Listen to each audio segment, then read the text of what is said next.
I would prefer volunteers, but I'm not prepared to tolerate silence. I have one volunteer from Mindshare, I believe, but introduce yourself properly. Hey guys, I'm Babs. My question's to Rory. I presented earlier. I'm really interested in the notion of users paying to see specific sites. I don't know how viable that actually is. I know that you had the conversation earlier with Ray, but my feeling is that approach has been tried before, where ad blocking is a good example, where you pay to see no ads essentially, and I just think it's a no-go area. There's just so much content on site for users to take in, to interact with, that actually for me to have to pay for content, it's almost pointless because there's so much content out there. How do you see that sort of future gaze, and how do you see that being resolved? What are the sort of plans to align us as an industry? Rory, do you want to have a go? I'll have a go. It's a complex answer because it's very much down to the publisher and the publisher's relationship with its reader or its consumer. And it differs depending on the publication, the style of the publication, the quality of the journalism. The evolution at this moment in time is that with clickbaiting news stories, a lot of consumer getting really, really fed up with following a news story that ends up with something that's absolute rubbish. So quality content can ride above the clickbaiting content for the right publishers. Publishers who've got journalists that are working really hard on producing quality pieces will have a value against that quality piece, and monetizing that value is a choice of advertising or payment. If the consumer is seeking out that quality journalism, if I remember, I said news, as in today's news, tends to be free, but quality journalism, research material, the consumer is seeking that. Consumers seeking content are prepared to pay for that. It is an evolution. It is an evolution that the whole of the internet was free, and it's gradually not becoming free, or it's becoming free at a cost of something else: invasion of privacy, intrusion, following false leads, etc., etc. So consumers are prepared to move away from that, even if it means actually parting with real cash. But it has to be small. So persuading a consumer to part with a very small value like 10 or 10, 15p, it's a no-brainer. Yeah, it's a great article. 10, 15p is nothing, from a consumer's point of view. If you're asking to say, look, pay us £10 and you can have access to everything for a week, no, it's too much to commit to unless I'm really, really sure that the whole week is going to be absolutely great content. So it's very much a publisher's looking at its content, looking at its readership, and looking at the loyalty of its readership, and how the readers discover that content determines whether it's a subscription model or a per article model. It'd definitely be interesting to see more on that sort of in terms of reporting and numbers you have against people that actually are willing to pay for it. Yes, I think. Sorry. Sorry, no, of course you can. Of course you can. My apologies. I thought you'd finished. Go ahead. Blendle's an interesting one to watch because what it's doing is aggregating. And you're a trialist. I didn't get on the trial. I'm in the queue. I think I'm number 21,340. But they do come up with a list of 10 stories that they think you might be interested in. Yes. A lot of them to do with the American election at the moment, it has to be said. But we're interested. But everyone's interested. Around the world, everyone's interested. Yes. But they're pulling in content from different publishers. Yeah. So it's not one publisher selling its content. They're pulling in the content, but also they are offering a refund if you've read the article and you don't like it, which actually means that the clickbaiting type article, the rubbish stuff that you get led into, they're just going to get constant demand for refunds. So their algorithms they will dump that publisher if they are getting a high demand for refunds, which is really great, which means quality content starts to get a degree of separation, what consumers will be willing to pay for and willing to have paid after the effect, which is quite an interesting model. Oh, and you emphasised the importance of quality space, quality brands. what's your answer to people's willingness or otherwise to pay? I think, so having been a publisher, it's a tough one because I think that without circulation revenue in the old days of magazines, it was pretty hard to make an ad business pay on a magazine. Yes. And so I feel for that conversation. I do fear that the horse has potentially bolted though, and we're just trying to corral it back in a little bit.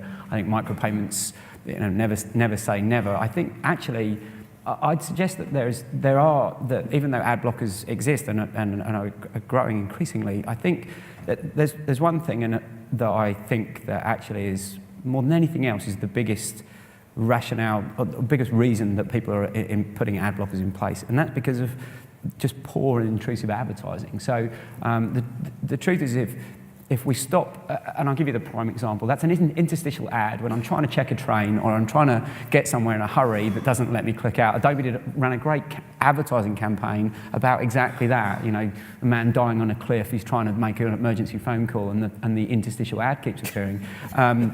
But if publishers stop, there's a great piece of research, it's called Captivate versus Aggravate. It was done in the US by Nielsen Comscore, I think. But you should take a look at it. It just basically says what we all know. We start running interstitial ads. Actually, interstitial ads are viewable for a nanosecond, and the only reason they remain viewable is because people are trying to close them down. Right? The X button is all that they're looking for on the screen. If that's what brand advertising is, I'm not sure I'm part of that anymore, because actually brand advertising for me is being able to seduce me, entice me into buying something. So if publishers stop taking the interstitial ads, advertisers then have nowhere to run them, and therefore we create an industry which is better advertising. I go back to my time in publishing, and do you know what? I still see it. You pick up a women's luxury magazine or a men's luxury magazine, there are still 10 DPSs of advertising at the front of those magazines, double page spread for anyone who's not probably older, the DPSs of advertising. Does that stop those people from buying it? No, because the advertising is part of the environment that I bought into. Actually, the ones with thinner editorial, the ones with less advertising. That's kind of weird for me, right? So more advertising and editorial go hand in hand, the right kind though. And I think the interstitial is we stopped it on the internet. We've now got consumers on a mobile phone. Why the hell have we allowed pop-ups back? I mean, we're all guilty of that, advertisers, publishers, and the middlemen as well, don't get me wrong. So I think the minute that we stop the interstitial, we actually potentially save the advertising industry a little. I'm not saying we block all ad blockers, and yes, I'm sure that people will pay for some micropayments, but I think we could solve this a little easier all by ourselves. Okay, Gareth, could you produce a program to deal with the problems of ad blocking? You could do a program for almost anything.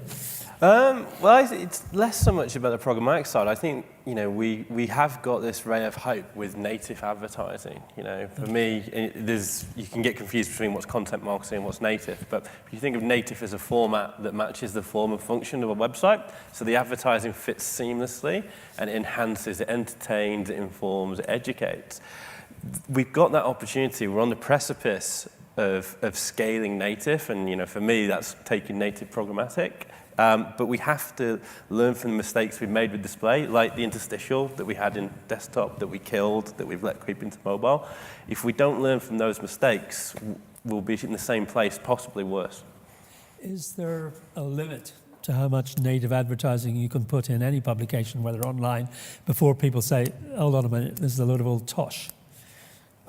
Yeah, well, there's a limit to everything. I think sneak in one or two, but you know, when you start having it all over the place, people wonder what they're paying for or not paying for. The nirvana will be less ads, higher value, and moving towards that. I'm sure there's a temptation, if you've got a budget to hit, to shoehorn more ads in, but we really need to see a step change on how we put advertising out, whether it be programmatically, direct sold, how we're shoehorning it into environments.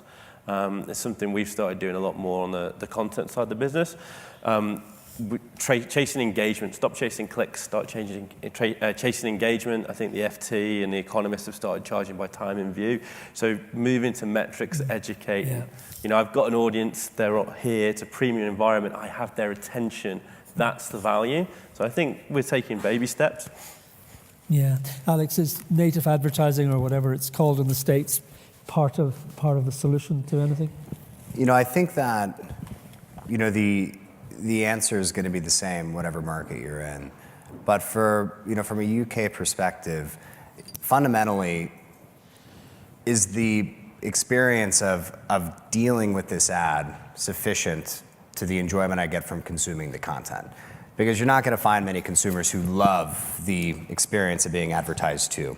And I think that if we can make sure that that value exchange is positive, then you're not going to have as much installation of ad blockers. You're going to have a lower bounce rate. You're going to have more. Your sessions are going to grow in length. I think that you can challenge my initial statement, though, and I'm a huge proponent of using programmatic technology to fulfill an entire media plan. Because things like universal frequency capping, more contextually relevant advertising can begin to make that experience less interruptive, less annoying, less of a negative experience to one where I want to see this, right? I mean, this is relevant to my life stage. This is relevant to the things that I am in market for now. And I think that's how we need to think about the ad blocking problem. I think it's a mistake to force ads to serve even if somebody's has an ad blocker enabled. I think that creates an environment where you can lose your audience, unless your content is completely differentiated.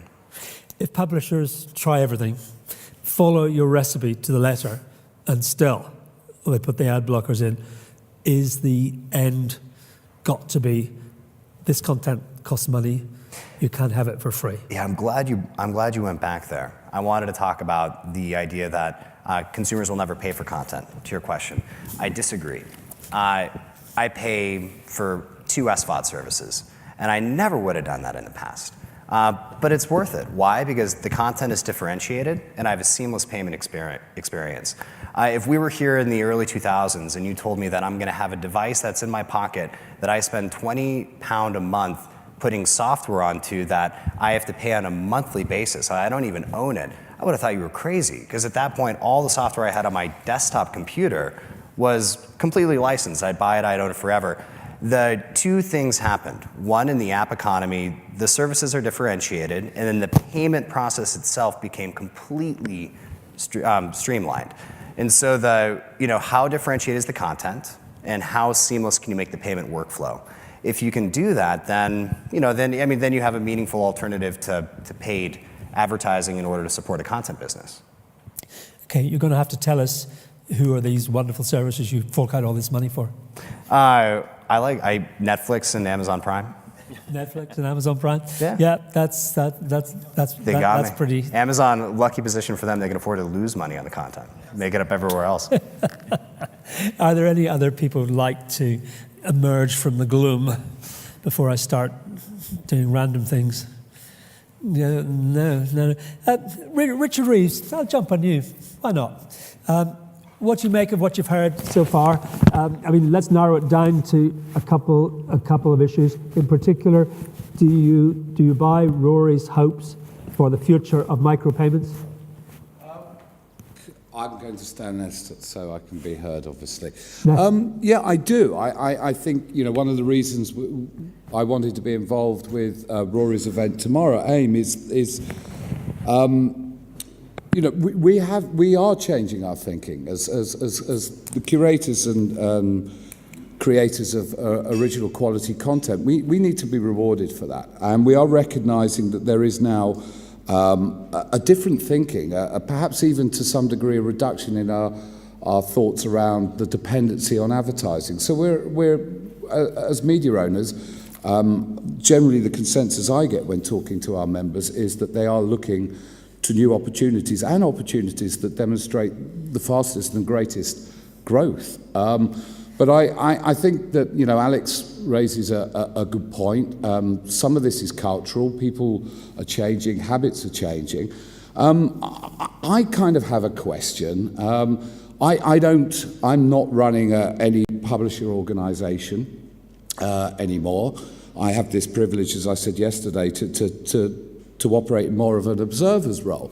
So perhaps I'm not as up to speed with the fundamentals of transaction. But, one thing talking to people yesterday, we used that word, and I'm trying to not say it again because actually other words have been said more today, and if I say it again, then maybe that will change the dynamic. But, you know, we know when we talked about our industry yesterday that we have, there is a lot of drive in the programmatic space. Now, I grew up in an era where our market changed when I was selling media to the buying community because of something that happened in France, the Sapin law.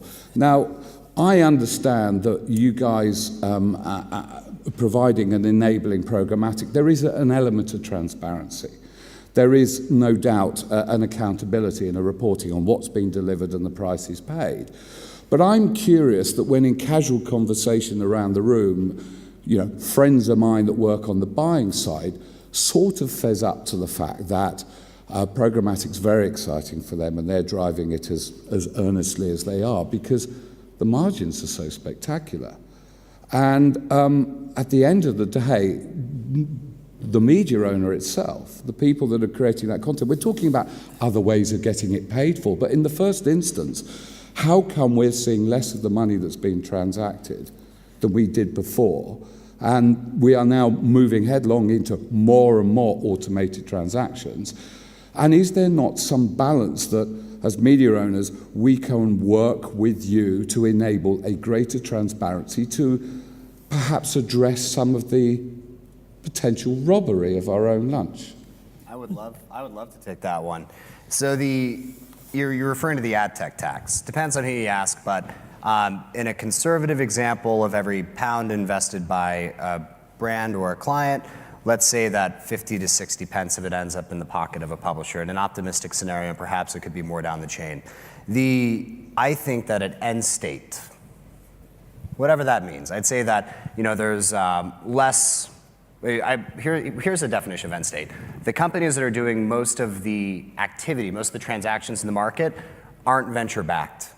They are profitable, self-sufficient businesses that haven't undergone significant M&A unless they're swallowing up other companies within a 2-year time horizon. Maybe it takes 5 years, 10 years, 15, I don't know.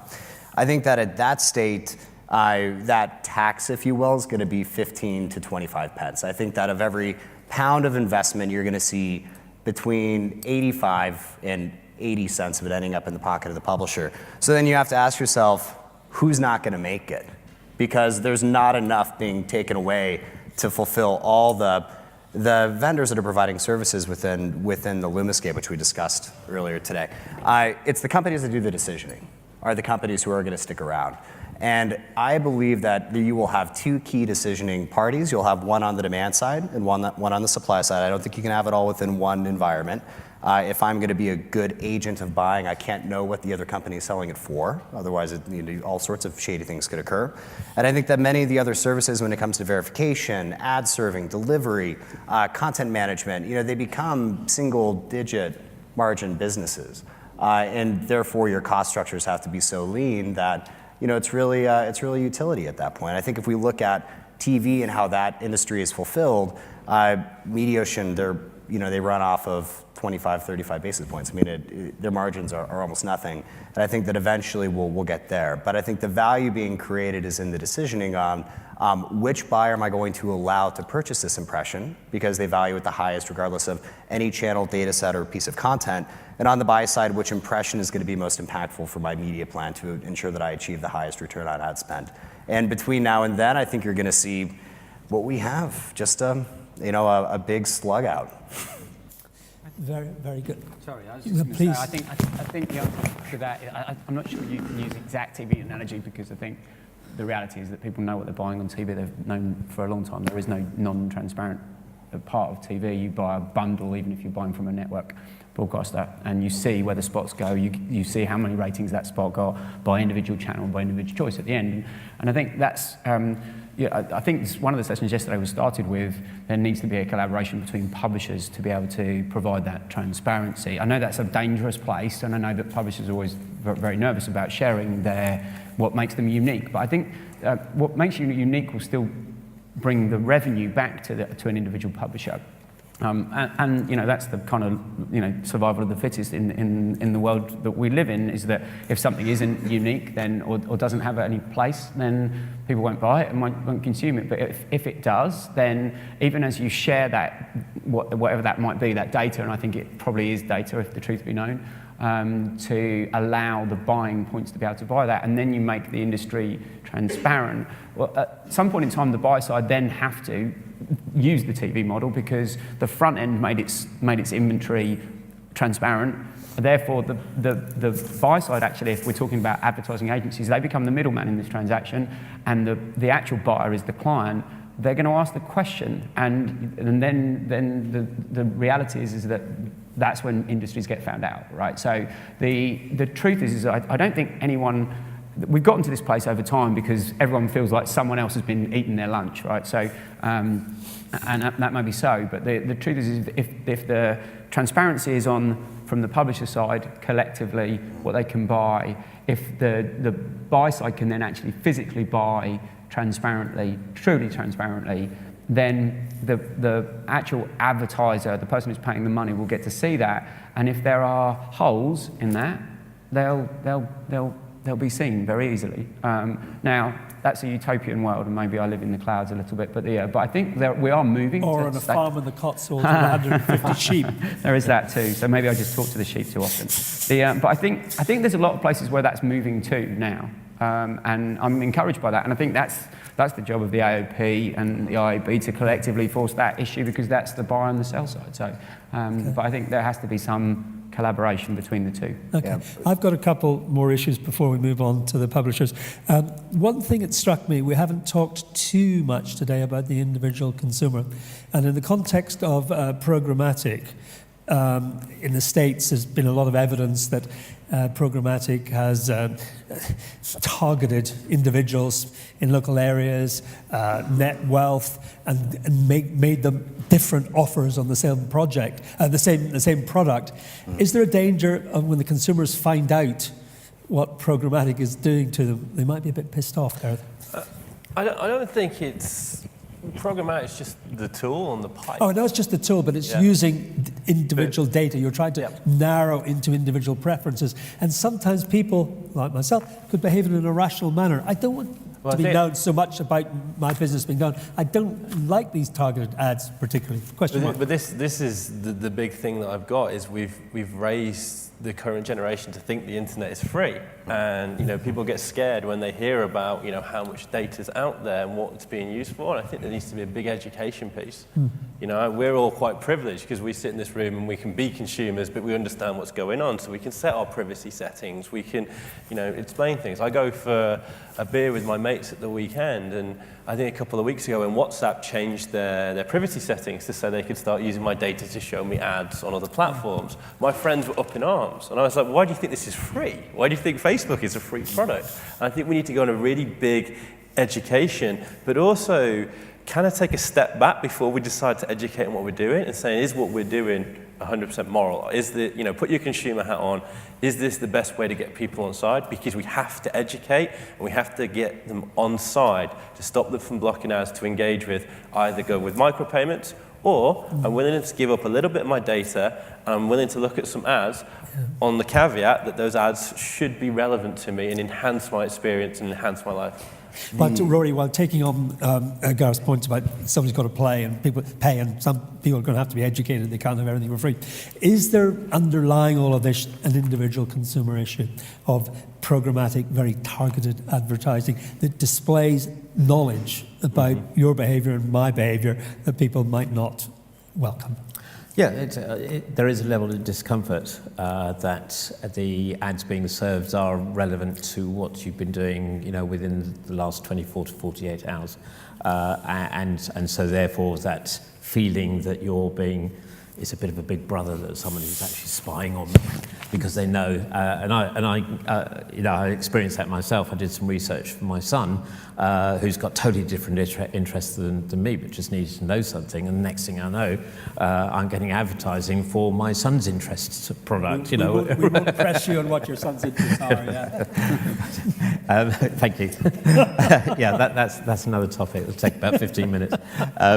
So that, with some consumers there is that feeling that you're giving away a lot too much about your personal life. For other consumers, they don't care, and a really great example of that is a web service which is known as Co-Reg. And Co-Reg is where a consumer can give all their personal details into the site, and then in exchange for giving all their personal details, name, address, and age, and all that stuff, they then can enter free competitions by clicking on advertisers saying, yes, I'm interested, or I'm not interested, etc. And they go through, and they can't get to the competition, so they clicked about 9 adverts. But anyone who clicks, yes, I'm interested. So is consultation, bombarded. asking permission, is that key? Yes, it's asking permission, but those consumers are quite happy to give up their privacy. Other consumers are not happy to give up their privacy, and those are the ones that will pay. And a really good test is if you download the TubeMap app from, as an example of just one of millions of apps, TubeMap app from MX Data, I think it is, you will get the free product, but as you're trying to find your tube station or the route, you will be served with an ad. We're forced to view an ad. And after the ad, it says you can buy the ad-free version. So there's a choice.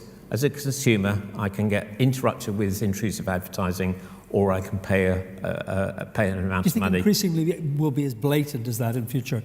Choice. And that is the choice. Well, that's the choice in this interim moment where the world is expecting everything for free, and micropayments are being offered. Indeed. There's that choice: free with ads, pay to have the ads removed. That's a choice. Over time, consumers will get used to the for quality. I need to part with cash. Alex.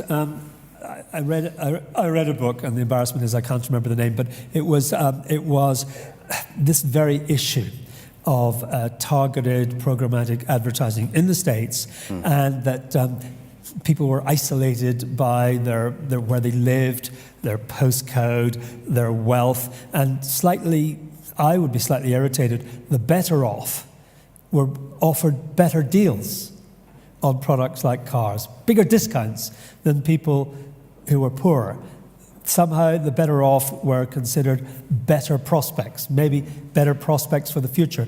But is there a worry there that when people find out such discrimination, even in a pre-Donald J. Trump world, they will go nuts? So let me paint the scenario for you. Imagine a marketer that knows your name, they know your address, they know your wife's name, they know everything you've ever purchased, they know how much you've spent, they know your credit score. And what if I told you... Do they know how many bottles of wine I buy every week? They do. And that's scary. And it's American Express. Right. It's the credit card company. Yep, I go. But yet we don't have many discussions about the concerns of privacy with credit card companies because there's a clear value exchange.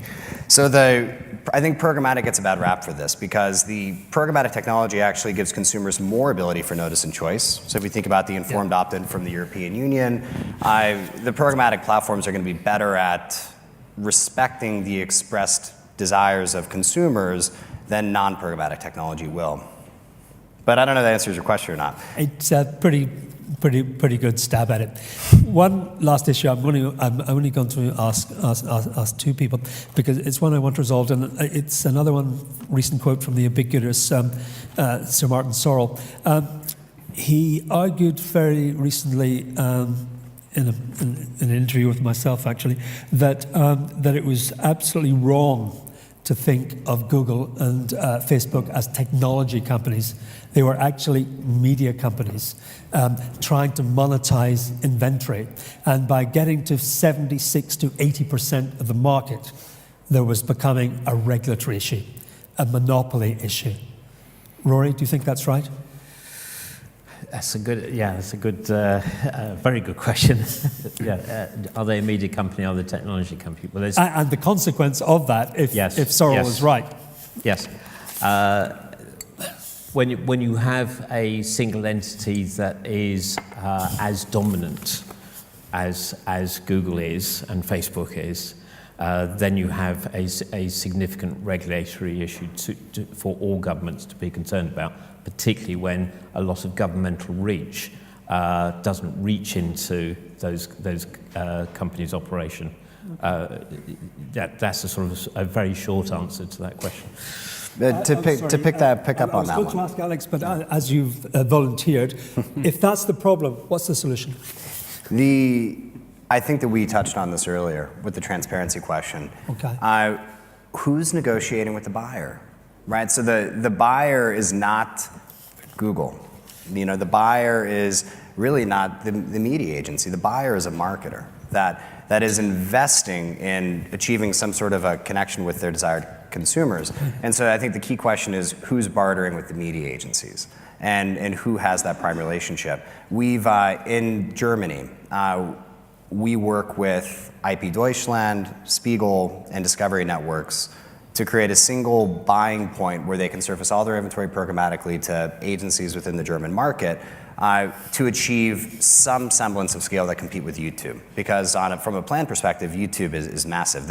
The combined video views of all those companies are half the volume of YouTube within the German market. So I think that what you do about it is you collaborate with the other major local publishers within your market, and you have to create a single buying point. You have to make it easier for the buyers to engage with you, because what these companies are bringing on the agency side is a one-stop shop to achieve their audience objectives in a world where they're planning much more on that versus context. Okay. Alex, is there a regulatory problem, and is it something that perhaps to use a currently unfashionable term, the European Union should do something about? Is that for me? Yes. Oh, sorry. Sorry. Yeah, that's a dangerous one. So the 10 brands I was with, I was there courtesy of Sir Martin Sorrell, and Google were a certified partner. So how do I answer that? Let me take my cargo hat off and answer that personally. So I think the reality is... Your personal opinion. My personal opinion, not to be quoted as cargo. I think the reality is that that if media deal, so Snapchat. Let me give you an example of Snapchat. I think at the moment Snapchat have just announced that they are going to do licensing deals with content partners up front and keep the advertising revenue. If that's the case, they become a media company, and they go governed by the rules of media companies, because that's the reality of broadcasters in most of the markets. Now, I think everyone read that a week ago or at the end of last week. I think the reality is that if you change the governance of how those deals are done with the parties that are doing those things, then you start to move away from being tech. But actually, the reality is that at this moment in time, I think the audience comes to a platform where they have a symbiotic, you might describe that as not the case, but relationship with the content players that go into that world. That's the relationship. They share that revenue with you, and therefore they are a platform provider, I would suggest. If, however, they decide to own that content on their platform, I would suggest they move into something very different, and I think that's where the likes of Snapchat will be going, because you then, and I used to work with carriers, the minute the carriers started doing entertainment rights deals, they start to move into a media company, and they get governed by those same rules as well. Lovely, thank you very much. Could you applause for an excellent panel? And you guys are done.